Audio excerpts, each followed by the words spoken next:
This is the resurrection story of Jesus as told by Mark.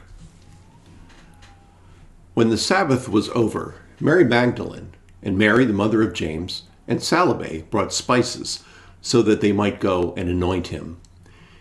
And very early on the first day of the week, when the sun had risen, they went to the tomb. They had been saying to one another, "Who will roll away the stone for us from the entrance to the tomb?" And when they looked up, they saw that the stone, which was very large, had already been rolled back. As they entered the tomb, they saw a young man dressed in a white robe sitting on the right side, and they were alarmed. But he said to them, "Do not be alarmed, for you are looking for Jesus of Nazareth, who was crucified. He has been raised. He is not here. Look, there is the place they laid him. But go, tell his disciples and Peter that he is going ahead of you to Galilee. There you will see him, just as he told you." So they went out and fled from the tomb, for terror and amazement had seized them, and they said nothing to anyone, for they were afraid. So what's going on here? We all know the Easter story, with the disciples racing toward the open tomb, with Jesus appearing to the weeping Mary in the garden and her eyes being opened when he speaks her name, the guards and the chief priests conspiring to say that Jesus' body was stolen, not raised. Then there's Jesus materializing in the midst of the disciples locked behind closed doors, and travelers on the road to Emmaus recognizing Jesus in the breaking of bread, and the Lord ascending into heaven. So, what's the matter with Mark? Did he run out of ink at the crucial time? Who would end a resurrection story with, "They said nothing to anyone, for they were afraid"?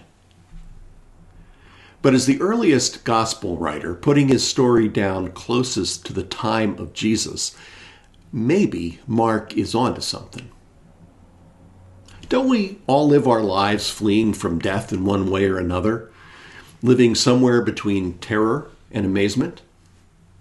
Can't those of us whose lives aren't all Easter sunrise, those of us who struggle with depression, addiction, with loss of loved ones, with poverty, with anxiety, with not having a home, can't we relate to Mary Magdalene and Mary, the mother of James, and Salome?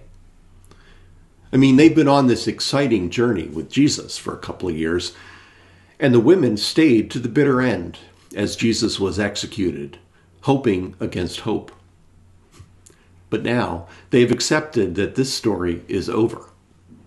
Now they are following through with their custom for the dead, bringing spices to anoint and preserve Jesus' body.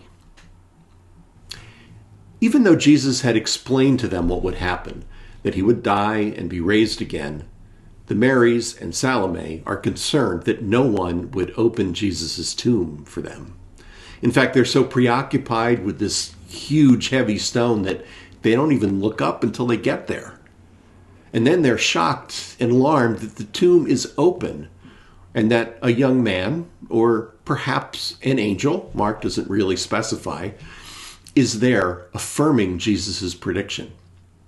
Christ was crucified, buried, and raised. Yet they are terrified. And let's remember that the women were brave enough to stay through Jesus' crucifixion and came back after the Sabbath to anoint him. Most of the male disciples, we should note, had scattered and were at this very moment huddled together in fear. How is this good news? Well, Mark puts the resurrection of Jesus right in the middle of people like you and I, people who are not paying attention, who are distracted with ritual or busyness of life, who can't see beyond what they expect, who are fearful, ashamed, and alone. That's where we are. We have trouble trusting that Jesus' promises are true, his promises to love us, to always be with us, to redeem us, to make us right with God. If we are at all self-aware, we sometimes feel shame because we know that we have not lived up to our end of the bargain. Resurrection, Mark says, is for us. Sometimes we're like the disciples, denying Christ like Peter, hiding from religious authority, even maybe losing our religion in order to blend in with the crowds. But still, Jesus keeps his promise. And like he called the disciples, he calls us, guilty and broken, to follow him to Galilee. Not often to some wonderful garden, but right back into life, into the healings, the feedings, the confrontation with false religion. Resurrection, Mark says, is for us. God's will was not that Jesus would be hounded, judged guilty, and executed in order to demonstrate God's love. God's will was and is that we will allow ourselves to be loved, to love one another, and to be reconciled to the divine presence in Jesus. And like the disciples, sometimes we hide from that. But Jesus' prediction and promise is still true. He has been raised. He is not here. He is going ahead of us.